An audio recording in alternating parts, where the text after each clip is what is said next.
Салам алейкум, добрый вечер, друзья. Сегодня у нас в программе 60 минут уникальная такая передача.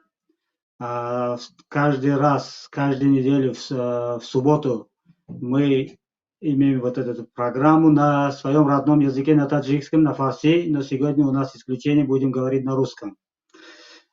دوستان عزیز سلام علیکم، امیدوارم خوب و سلامت هستید. امروز برنامه ما چون هر وقت ساعت 18:00 با وقت برلین سوی افیر آمد.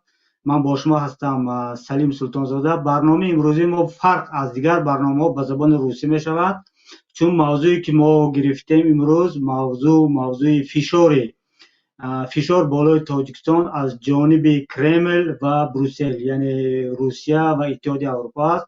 و ما نیز مهمان هم داریم که میخواهیم با مهمان با زبان روسی حرف زنیم و از این برنامه ما روز زبان ها نیز آگاه شوند و ما را تماشا کنند. و از این پس ما با زبان روسی حرف میزنیم. اگر هرچی پیشنهاد و درخواست و سوال داشته باشید میتوانید در زیر در کامنتار در شرح را نویسید.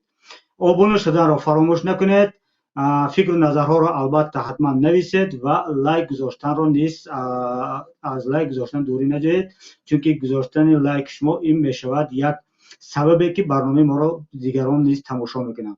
Друзья, перехожу на русский язык, извиняюсь, я только что объяснил своим таджикским друзьям на таджикском, на фарси, что сегодня наша передача, которая называется 60 минут, она продолжается 60 минут, и на этом канале Паймон Лайв, она еженедельно в субботу в 18 часов время Берлина, она идет в прямой эфир. И в каждой неделе в этот день мы приглашаем гостя и обсуждаем темы, связанные с жизнью Таджикистана и жизнью региона. Сегодняшняя наша тема является Таджикистан под давлением Кремля и Брюсселя. С одной стороны Москва, с другой стороны Брюссель. Россия и Евросоюз, они имеют свое влияние на регион и особенно на Таджикистан. Поэтому сегодняшняя наша тема будет именно это, давление на Таджикистан со стороны Брюсселя и Кремля. И наш гость, наш устод это как бы учитель, устод Тимур Варки, руководитель Департамента информации Национального альянса Таджикистана. Салам алейкум, устод, добро пожаловать к нам в эфир. Алейкум ассалам, Салимджум. Шакур. Только что я объяснил всем, что будем говорить на русском, чтобы всем было ясно. Я думаю, что наши земляки, наши братья таджики, наши сестры тоже пока что не забыли русский язык и поймут нас. Наша сегодняшняя тема – это Таджикистан, и особенно это отношения Таджикистана с Москвой и с Брюсселем, с Евросоюзом и с Россией. Мы с вами хотим обсуждать некоторые вопросы, некоторые темы по этой глобальной, можно сказать, теме, но так как вы представляете Национальный альянс Таджикистана, и наша тема будет как бы взгляд Национального альянса, но в этом контексте вы можете рассказать, ну и выразить свое личное мнение. Наша передача продолжается 60 минут, и никаких ограничений и цензур нету. Если будет какие-нибудь ошибки в выражении русских слов, я извиняюсь заранее, постараюсь, чтобы это произносить корректно. Вот так. Если будет затруднение, буду озвучить на таджикском языке. Так, Ако Тимур, устод.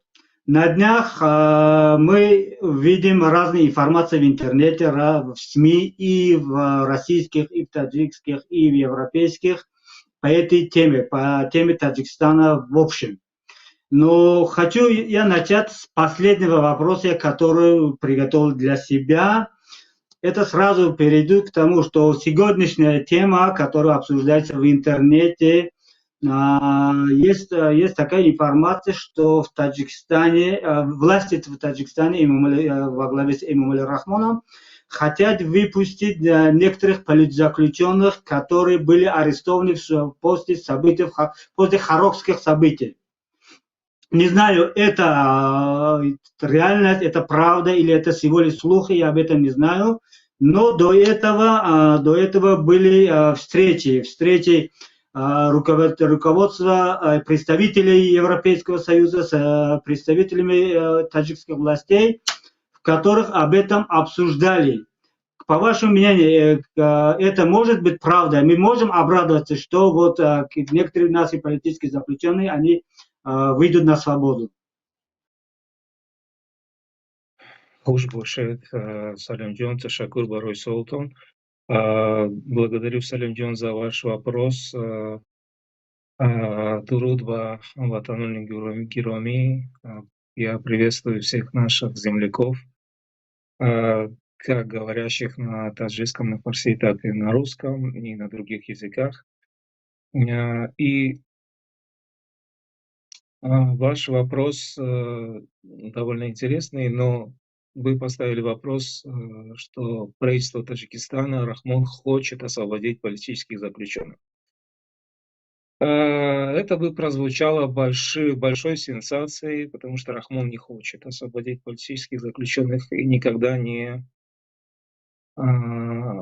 освободит, во всяком случае, в обозримом будущем, добровольно он никогда этого не сделает.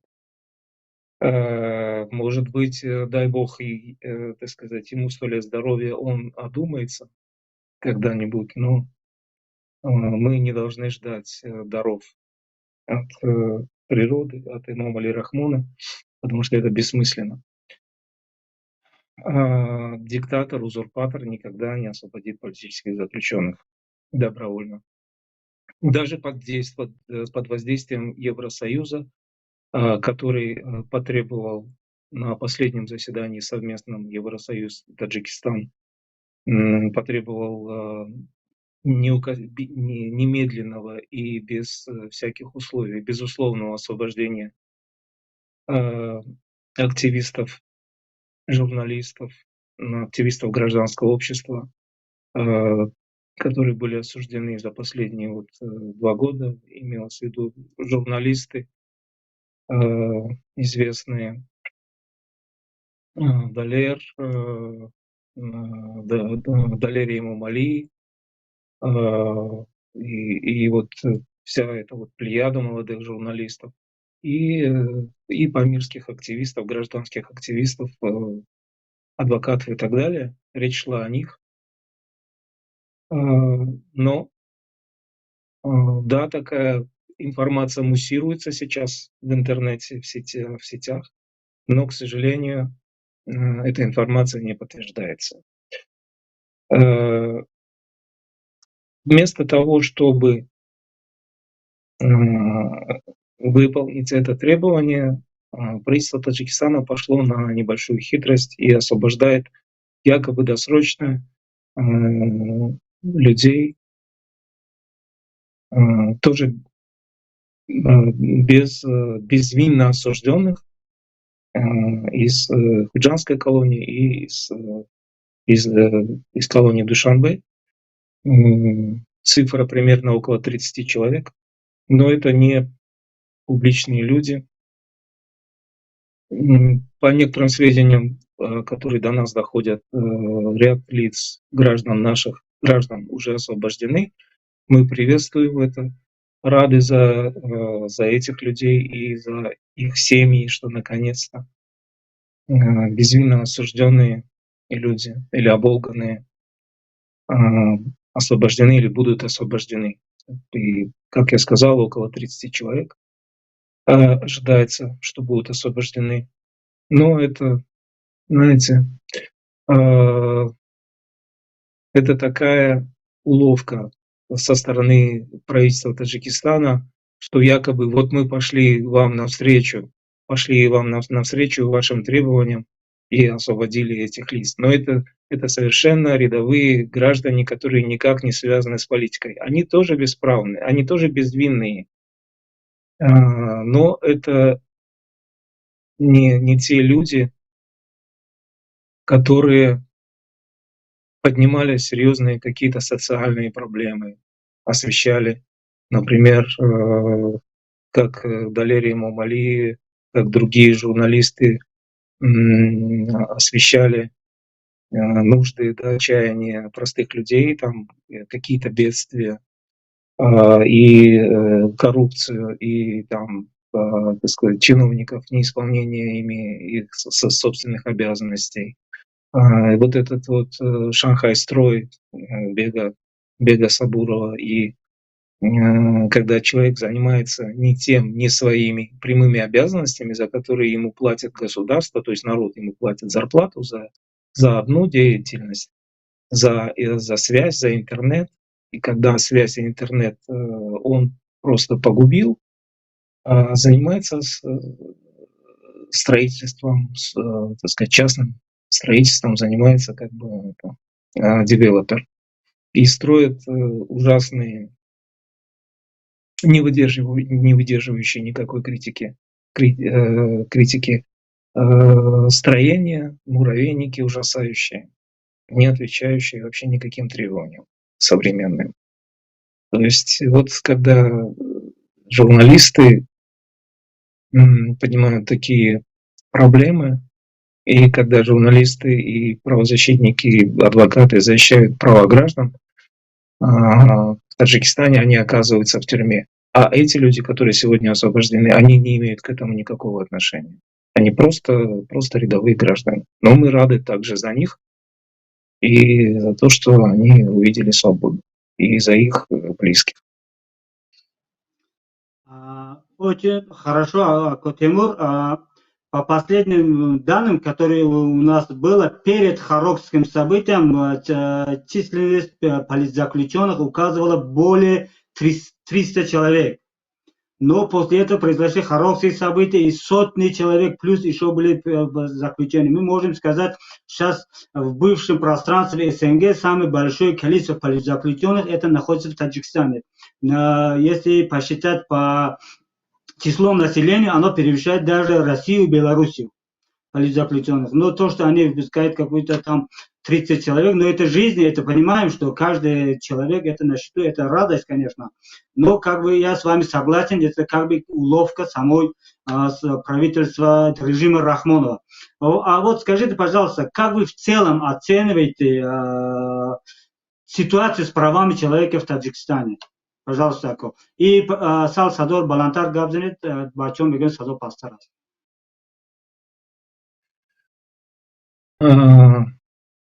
Наверное, надо было мне что-то поменять в настройках.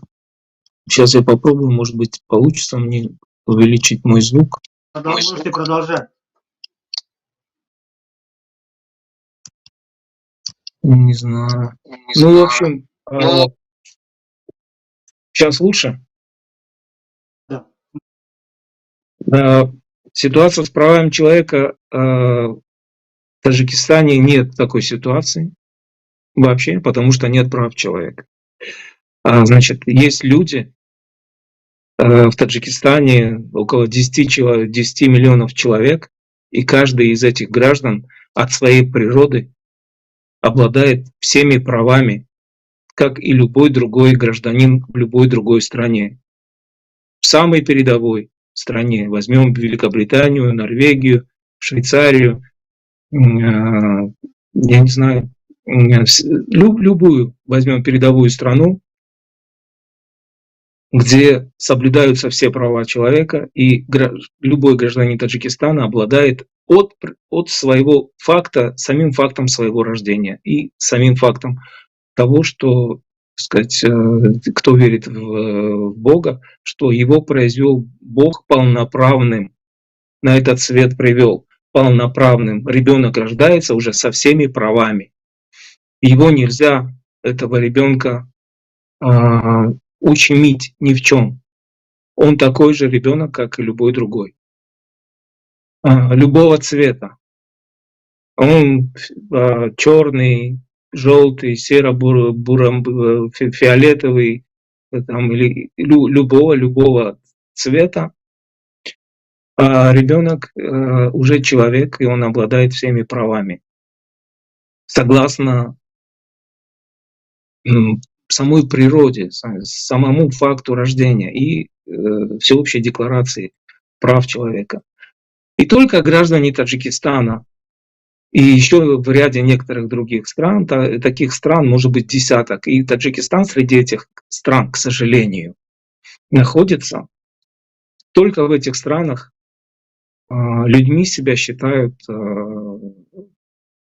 узурпаторы, те захватчики, которые сидят у власти, нахлебники, которые считают себя людьми, а остальных они людьми не считают. Поэтому говорить можно очень долго о правах человека в Таджикистане, о ситуации, вернее, с правами человека.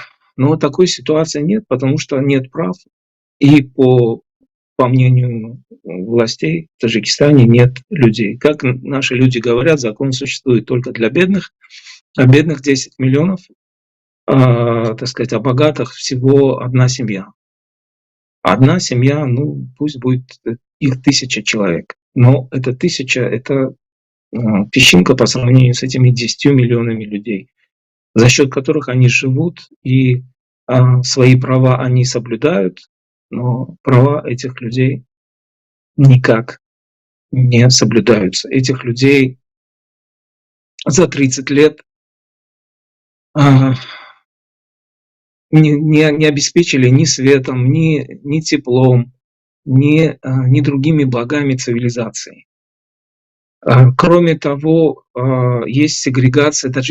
Общество Таджикистана глубоко сегрегировано, и помимо того, что значит, существует город и деревня, существуют богатые и бедные, существуют еще избранные, высокоизбранные представители одной семьи.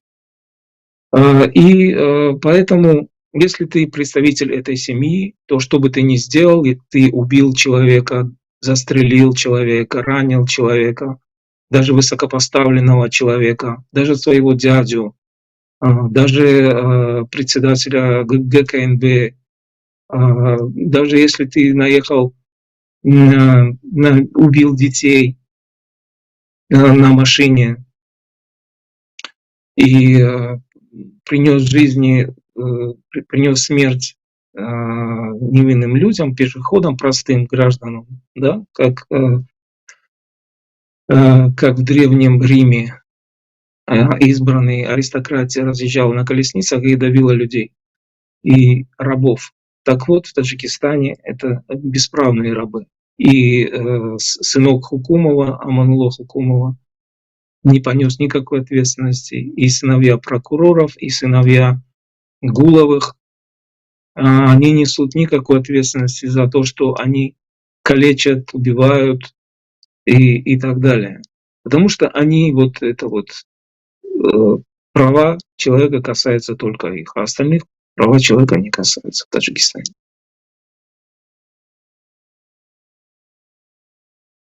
Вы сказали, что... Слышно меня? Только что вы сказали, что насчет ситуации прав человека, то их нет. Вот Национальный альянс Таджикистана и другие правозащитные организации, которые расследуют все эти правонарушения, ущемления прав человека в регионе, в Таджикистане в целом, они несколько раз об этом сообщают и мировому сообществу и требуют, чтобы мировые организации, мировое сообщество на это как бы обратило внимание. Да? Вот если мы посмотрим историю, недавнюю историю, во время военной операции Соединенных Штатов и его союзников в Афганистане, да, то, что происходило в Таджикистане, ущемление прав человека, запретили оппозиционные партии, многих оппозиционеров без суда, без следствия, можно сказать, заперли за решетку и другой. Мировое сообщество закрывало глаза на действия режима Рахмонова. Мы это были все свидетелями, потому что она была как бы заинтересована, чтобы Таджикистан был им лояльным. Но мы видим, что в последние 2 года, именно после вот этих хороших событий, реакция западных стран и того же Соединенных Штатов к отношению Таджикистана и действий властей изменилась. Немного, но чуть-чуть оно изменилось. Как вы думаете, с чем это все связано? Они больше как бы критикуют действия власти, они требуют освобождения политзаключенных, они как бы оценивают все это действие власти негативно. По вашему мнению, что пришло, каким выводом, что послужило этим событиям, чтобы они реагировали, они изменили свою реакцию? Спасибо. Очень хороший вопрос, очень глубокий и многосторонний, многогранный вопрос, и на него можно отвечать целый день. Значит, я попробую кратко. Таджикистану, вернее Рахмону, Таджикистан находится на 38-й параллели. Эта 38-я параллель, это такая, знаете, философская какая-то вот такой образ исторический, философский, правовой, географический, не только географический. Он разделяет Северную Корею от Южной Кореи. Он идет через Душанбе, проходит через Душанбе. Он проходит через Конью, где работал, шил, закончил свои годы Маулави Джалалудин Руми Балхи. Он проходит через точку, которая называется Нигде. И он, значит, эта черта, эта параллель, это широта, 38-я широта, северная широта, 38-я параллель, она проходит также, проходит через Гибралтарский пролив и разделяет Европу от Африки. То есть здесь есть такой, знаете, символ, это символ. Так, я не знаю, Таджикистану повезло, Душанбе повезло или нет. Значит, это как бы белое и черное, переливающее, знаете, как в буддизме тоже есть этот символ, когда белое переливается в черное, черное в белое. Вот эти два глазка и инь-янь, да. Поэтому Таджикистан как бы зеркало. Это вот у нас зеркало и точкой раздела, водораздела буквально является река Пянш, Таджикистан и Афганистан. И Таджикистану повезло, что он находится с севера, с северной стороны. Сегодня мы видим, мы вообще, это моя личная точка зрения, вот вы мне дали возможность и право в начале, когда вы обговорили это, моя личная точка зрения, что Таджикистану повезло, что он находится с северной стороны реки Пянш, и что некоторое время он был под влиянием европейского проекта, значит, Российской империи. Российская империя и большевики, Красная армия, советская власть принесли в Таджикистан европейскую цивилизацию. Они принесли это вместе с репрессиями, вместе с угнетением, вместе с кровью и бесчинствами, но, тем не менее, они принесли не только бесчинство и вот эти вот, знаете, сталинщину и так далее, кровопролитие, уничтожение, лишение таджиков алфавита, лишение культуры, лишение земли, лишение городов, да.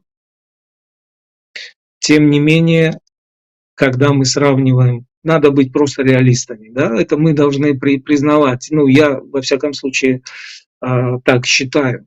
Это моя личная точка зрения, что я бывал и в Афганистане, и наши беженцы были в Афганистане, тоже тысячи людей, сотни тысяч людей, и они увидели, что в Афганистане нам делать нечего, что наш дом Таджикистан, надо возвращаться и строить Таджикистан с учетом всех этих ошибок. И это одна из причин, почему произошел межтаджикский мир, и таджикская оппозиция пошла на мир с Эмомали Рахмоном, потому что посчитали, что Эмомали Рахмон меньшее зло по сравнению с талибами. Значит, И имам Али Рахмон прекрасно использует эту ситуацию. Он это понял с момента, с самого начала, когда он пришел к власти. И до сих пор он говорит, афганская угроза, афганская это сравните, шукрунак нет, там, и так далее, и так далее. И ему очень повезло, потому что, значит, мы видим, что в Афганистане, что мы видели еще несколько лет, света нет, разруха и так далее. А сейчас что мы видим? В Афганистане свет есть, а в Таджикистане света нет. Понимаете, ситуация перетекает, одна оборачивается своими сторонами непредсказуемыми. И когда Таджикистан стал базой и для западных, так сказать, западного контингента для свержения талибов в 2001 году, антиталибская операция, то Таджикистан был демократическим, скажем, в кавычках, да, более или менее, это такие градации существуют. Он не был никогда демократическим, особенно после 1992 года. То он был, может быть, демократическим полгода или год до прихода между Кахором Махкамовым и имамом Али Рахмоном. Но, значит, Таджикистан как бы в более выгодном свете выглядит, чем Афганистан. Вот я не знаю, нам повезло или нам не повезло. Так не повезло. Может быть, если, знаете, когда вот приход талибов выгоден Рахмону. Почему? Потому что когда было правительство Карзая, то Рахмон выглядел не очень хорошо. И режим Рахмона выглядел плохо, потому что в Афганистане образовались сотни радиостанций и телестанций независимых. Свобода слова, женщины выходили на протесты, и не просто протесты, они выходили, добивались своих каких-то требований и так далее.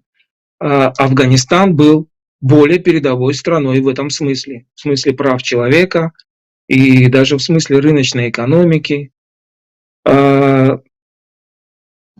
И в Афганистане уже был свет, в том числе благодаря имаму Али Рахмону, который продавал Карзаю электричество, и, значит, эти деньги шли, это при Карзае, они договорились насчет этих темных схем, когда электричество, значит, таджикское наших граждан шло в Афганистан, а деньги за это шли в карман имама Али Рахмона на его офшорные счета, Вирджинские острова, и там и Швейцарию и так далее.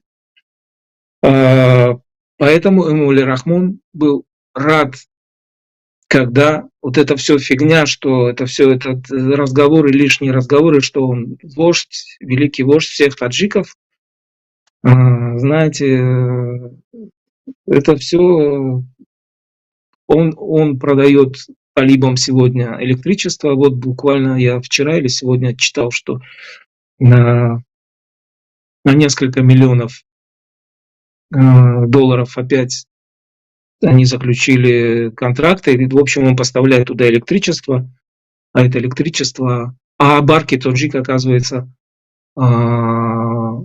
банкрот, а наши люди платят за электричество, но его не получают. И вот это вот права человека, да, это все связано. И теперь, когда Европа, возвращаемся к этому вопросу, Европа считала, что Таджикистан, в общем-то, сегодня тоже выглядит более благоприятно по сравнению с талибами, да.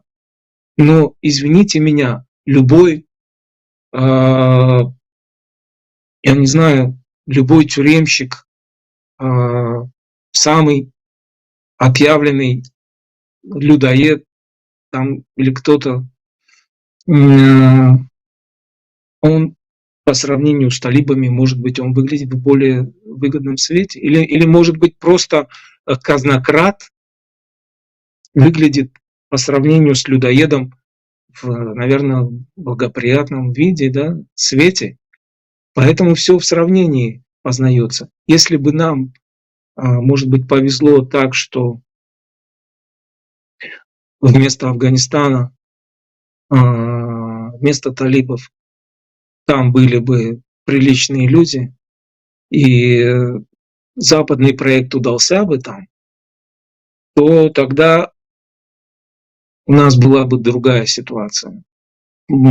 Я думаю, что... Потому что соседи, конечно, влияют. Что касается призыва, условия, которые поставила Европа, Европейский Союз, согласно вот этой системе, глобальной системе преференций, когда развивающиеся страны получают возможность торговать с Европой по выгодным тарифам, по выгодным пошлинам, то тем самым это инструмент в Европе для демократизации этих стран. Это как бы здесь двойное действие. Во-первых, улучшение экономического положения этих стран. Во-вторых,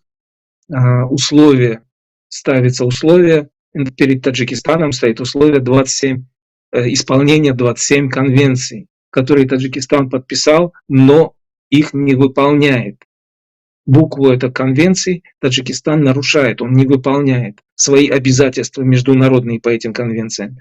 Если он выполнит, будет выполнять, например, если он освободит вот этих вот журналистов и правозащитников, то Таджикистан получит в Европе какой-то выгодный режим торговли. Таджикистан может отправлять трудовых мигрантов в Европу. И Таджикистан может отправлять хлопок, алюминий, сухофрукты. И это вернет мигрантов из России в том числе. Они вернутся на родину. У нас целые села пустуют. У нас сады ломятся. Вот Абдуманон Шералиев писал, что в Вашском районе некому было в этом году собирать урожай, собирать абрикосы. Деревья ломились, урожай пропадал, а люди уехали. Половина домов закрыта, некоторые села пустуют. И, между прочим, таким образом, мы видим, что Таджикистан, население Таджикистана покидает родину. Эмомали Рахмон делает все, чтобы люди уезжали. Ему невыгодно обеспечивать таджиков, граждан Таджикистана, электричеством, теплом, работой. Ему выгодно, чтобы они уезжали, чтобы села пустовали. И он не боится Европы. Вот мы говорим, назвали программу «Под давлением Европы». Никакого особенного давления он не боится. С одной стороны, возьмите это двуличие, это, знаете, ханжество, когда они говорят ценности и там Запад, клеймят Запад и так далее, даже там пинают ворота офисов ООН и ОБСЕ в Душанбе, устраивают там всякие, знаете, акции смешные. А с другой стороны, они туда детей отправляют учиться. И после того, как Хукумов наворовал миллионы на транспортировке героина, транзите героина, он купил не где-нибудь, а в Европе, не где-нибудь, а в Чехии, не где-нибудь в Чехии, а на курорте Чехии, Карловых Варах, купил апартаменты, купил гостиницу и отмывает деньги теперь там. Понимаете? И там же его сынишка спасается от, так сказать, скрылся от уголовного преследования. И где учатся дети Эмомали Рахмона? В Великобритании и в США. И где хранит Эмомали Рахмон свои деньги, украденные у народа Таджикистана? Тоже на Западе, тоже в Швейцарии, в швейцарских банках и тоже в офшорах на Вирджинских островах. Поэтому, знаете, с одной стороны, да, есть влияние активистов, журналистов, активистов, которые призывают европейские структуры строго спросить у Таджикистана, у Эмомали Рахмона вернее, потому что мы не должны отождествлять Эмомали Рахмона и Таджикистан. И я против того, чтобы Эмомали Рахмон был назван президентом. Он не президент. Нельзя, я не ставлю знак равенства между Таджикистаном и Эмомали Рахмоном и между должностью президента и Эмомали Рахмоном, который является диктатором и узурпатором, незаконно захватившим власть и незаконно находящимся у власти на протяжении 32 лет. Не может быть, когда я говорю во Франции, что у нас президент, который 30 лет у власти, они все смеются. Значит, вот я выгляжу как представитель республики Мумба-Юмба, где сидит диктатор, который 30 лет, так называемый президент. Нет такого президентского срока, 30 лет не существует в мире. Вот это тоже к вопросу о правах человека. Что касается, значит, того, что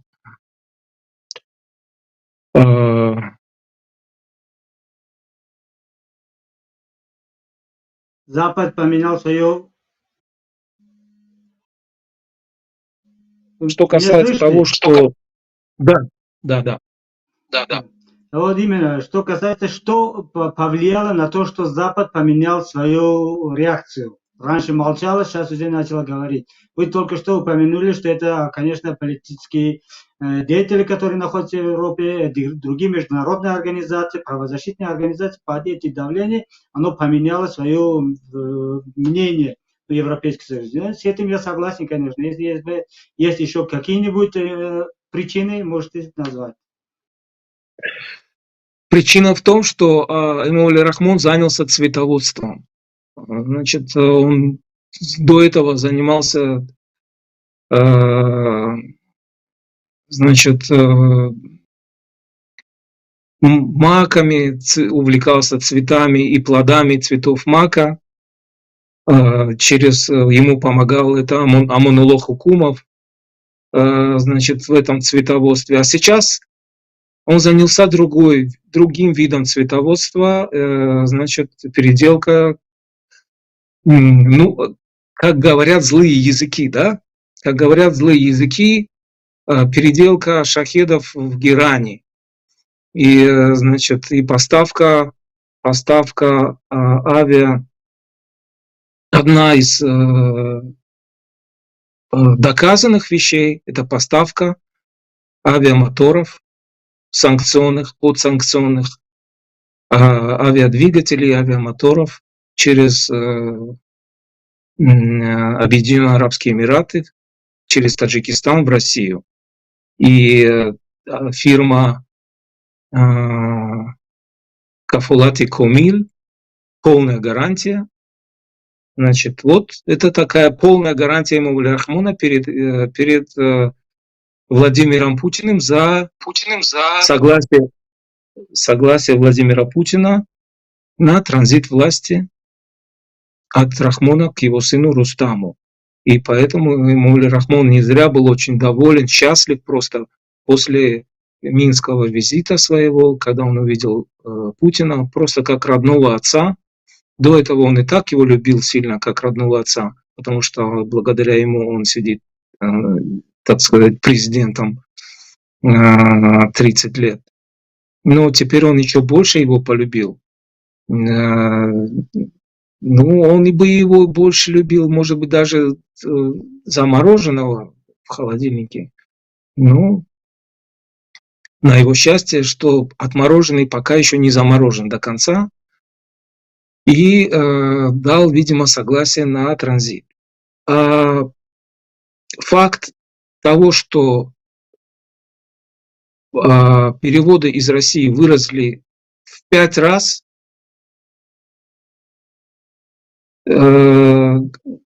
говорит о том, что это не только деньги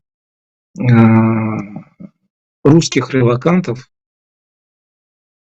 Не может быть настолько вырасти. Не может человек, одна семья, которая потребляла 2 буханки хлеба в день, вот через неделю съедать 500 буханок хлеба. Не может. Такого не бывает физически. Значит, здесь Эмомали Рахмон занялся новым видом цветоводства. Вот. Была там, что там, герань. Ну, герань, это вот как бы два разных вида, значит, этой профессии, цветоводства. Ну вот, и Америка внесла эту фирму, а эти фирмы не могут, у нас в Таджикистане муха не пролетит без ведома семьи, без ведома Эмомали Рахмона. Аку Тимур, только что вы упомянули дружбу между Рахмоном и Путиным, но и также вы сказали о мигрантах, таджикских мигрантов, которые находятся в России. Вот скажите, пожалуйста, в последнее время мы видим, что в России положение таджикских мигрантов, трудовых мигрантов очень ухудшается день за днем. Их раньше, если их раньше избивали только вот это, скажем так, нацисты в бандитские группировки, сейчас теперь их избивают официальная российская полиция.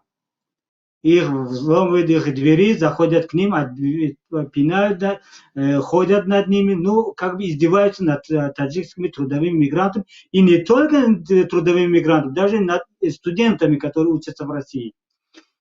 Вот. Я думаю, что это все является как бы какое-нибудь давление на Таджикистан со стороны Кремля.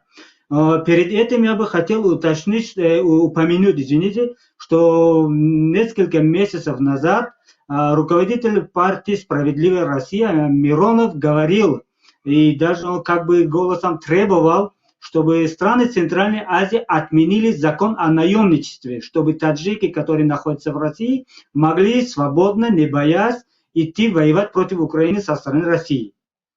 Но так как правительство Таджикистана на все эти высказывания, она молчит. Абсолютно молчит. Никаких реакций нету. На днях даже патриарх Кирилл, самый высокий, скажем так, должность в православии, назвал мигрантов угрозой для России. Он назвал угрозой для многонациональной России. Это второе. И третье. Есть такой журналист прокремлевский, если не ошибаюсь, Прилепин, какое-то его название и фамилия. Не помню. Захар Прилепин, что ли такой.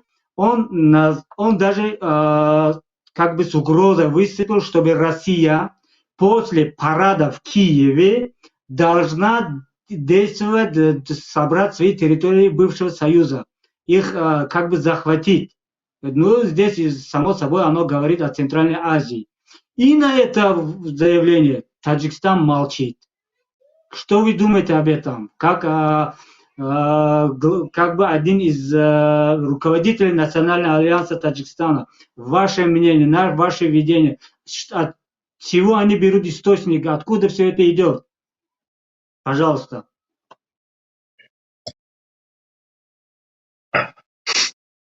Значит, смотрите, я так думаю, что Эмомали Рахмон всегда был на крючке, а теперь он совсем на крючке у Кремля, у Владимира Путина. И редко, знаете, стыдно, когда с президентом твоей страны, так называемым, пусть даже так называемым президентом, ну, обращаются так, знаете, как с собакой. Пинают все, кому не лень. И этот Макар Залупин, то есть, простите, Захар Прилепин, и Миронов, этот патриарх, который, знаете, благословляет ракеты сатана, и служители культа, я не знаю, значит, вот благословляющие ракеты сатана, это как-то странно. И вот и когда эти люди пинают Эмомали Рахмона, президента, так называемого президента Таджикистана, просто как, я не знаю, как какого-то бродягу, я не знаю, какого-то, я не знаю, бомжа, какого-то нищего. Хотя он единственный раз осмелился сказать: Владимир Владимирович, мы не нищие, мы тоже, значит, у нас великая история. Но вот эта великая история, к сожалению, бывает иногда вот такие позорные моменты приносит великой нации. А все дело в том, что с одной стороны Эмомали Рахмону обещают, что дадут согласие на транзит власти в пользу Рустама Эмомали, а с другой стороны, вот сегодня я читаю в Карнеги, значит, статья Карнеги Центр, значит, по поводу того, что, ну, такая критическая, даже такая, знаете, статья уничижительная, статья о шансах Рустама Эмомали, где пишут, что этот человек, на этого человека у Москвы, у Кремля есть очень большая папка компромата, когда он учился, так называть, что так как бы называется, что он учился в Москве, ну, вместо этого он проводил время в борделях, казино и разъезжал на тачках, значит, по ночной Москве. И, значит, это обкалывался и, значит, употреблял наркоту, как сообщают некоторые источники. То есть в Москве тоже не хотят, они хотят стабильности тоже, да? Вот Эмомали Рахмон для них это стабильность, а Рустам Эмомали для них это отрицательная стабильность. И они не могут доверить свою... Таджикистан и так их метрополия, и так в кармане находится. Эмомали Рахмон продал своих граждан и свою независимость, которую он не заработал, а которая упала ему с неба. И вот это вот лофи и стихлолиат, это вот грош цена его вот этим всем фанфарам и вот этим всем, значит, выступлениям, танцам, парадам и так далее. Потому что он своих граждан продал. И этот Прилепин сказал, что 2 миллиона, когда 30% находится на нашей территории, они проголосуют, что и мы аннулируем, значит, документы о денонсации, расторжения договора в Советском Союзе и восстановим Советский Союз. Они обращаются с таджиками как с людьми третьего сорта. Я в России прожил более 20 лет, и несмотря на то, что я владею русским языком не хуже, чем россияне коренные, и, значит, может быть, даже лучше многих, тем не менее, я всегда это видел и всегда ощущал этот нацизм.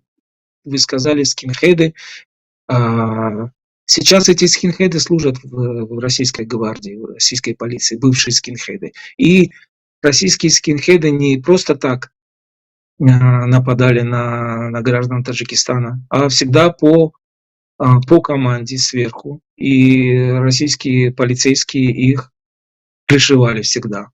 Отмазывали и крышевали. Ни один скинхед, ну, я не знаю, не помню такого, чтобы понес наказание за избиение, убийство, за сожжение заживо таджикских мигрантов. И мы помним Хуршида, 9-летняя, по-моему, когда была убита в Санкт-Петербурге, десяток ножевых ранений, и один из скинхедов был сыном полковника ФСБ. Вот мы говорим о правах человека, что нет прав человека в Таджикистане, но гражданин Таджикистана, бегущий в Россию, и становится там еще более униженным. И поэтому, когда мы говорим, обращаемся к нашим гражданам, не идите на войну с Украиной. Не берите грех на душу. Это не наша война.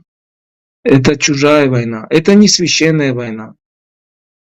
Так, это не джихад, не газоват, как этот полковник Лапин сказал, это священная война, и был убит нашим гражданином Таджикистана, верующим парнем, который ему возразил, это не может быть священная война. Священная война есть только джихад. И только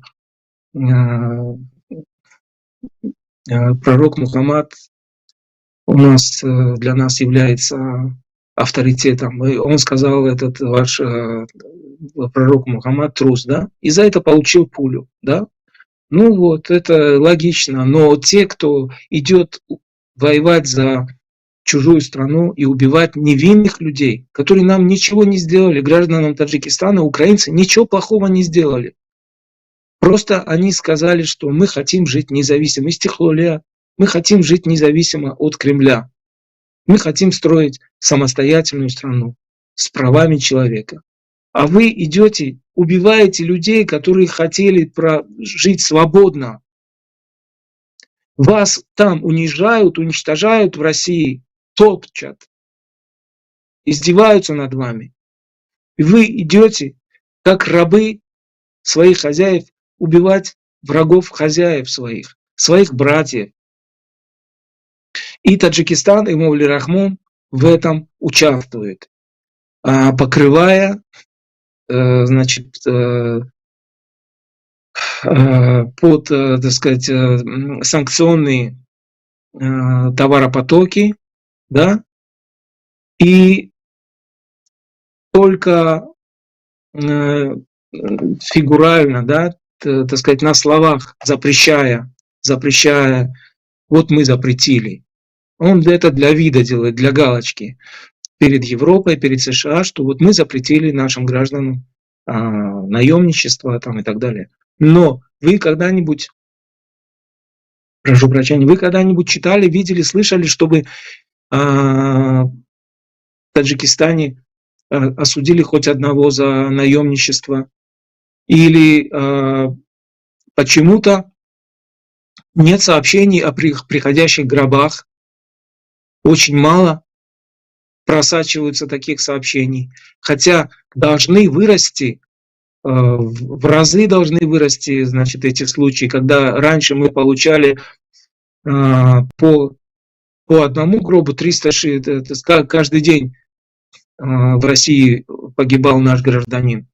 Один день, значит, 365. Потом это выросло до 2 человека. Сейчас должно быть, вероятно, поскольку есть информация, что наши граждане все-таки их обманом туда мобилизуют, посылают туда. Вот, например, вчера я узнал, что в Петербурге вручили некоторым таджикам,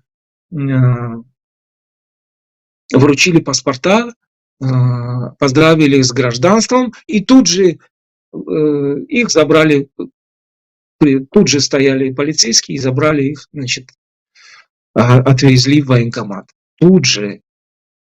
То есть им нужно мясо, им нужно пушечное мясо, им нужны рабы, которых им жалко, потому что своих, особенно там москвичей, петербуржцев и так далее, из Центральной России, потому что эти матери, жены встанут, и эти люди встанут перед выборами в марте, когда Путин хочет стать еще раз президентом, таким же, как Эмомали Рахмон. А таджиков им не жалко. Им не жалко таджиков. И этот Прилепин, который остался без ног, которого украинцы подорвали, ему тоже не жалко таджиков. Он сам калека. И он хочет, чтобы меньше стало вообще таджиков. А это еще также способ избавиться от мигрантов. Понимаете? Это называется утилизация. Утилизация мигрантов. Утилизация. И поэтому патриарх говорит вот эти циничные слова. Они хотят таджиков утилизировать в Украине. И они говорят, что мигранты нам, значит, представляют опасность многонациональной России. А никто из них не обладает пониманием и грамотностью. Они не знают историю страны, в которой они живут, что в этой стране реки называются таджикскими, имеют таджикское наименование, да? Что, например, они не знают, что Россия, территория России является родиной для предков таджиков. Таджики могут отвечать на вопросы этих ксенофобов, расистов, нацистов. Россия – это сегодня страна нацистов, а не Украина. Больше. И таджики могут сказать, что мы на родине находимся, на родине наших предков. От Байкала, от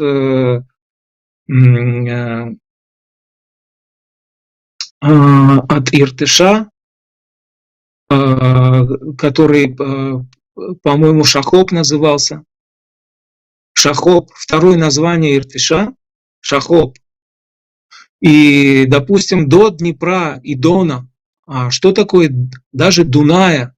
Потому что Дон это индоевропейский, это иранский корень, древнеиранский корень, арийский, скифский, сарматский корень. Вода означает вода. И Дон это вода, Дон-Апр, Днепр это Дон-Апр, это тоже вода. Дон-Астр, Днестр это звездная вода, Дон-Астр, Днестр и Дунай еще к тому же. Это все, можно сказать, таджикские названия. И Кармадон, ущелье Кармадон в Осетии, в Алании, и Аланы, братья таджиков.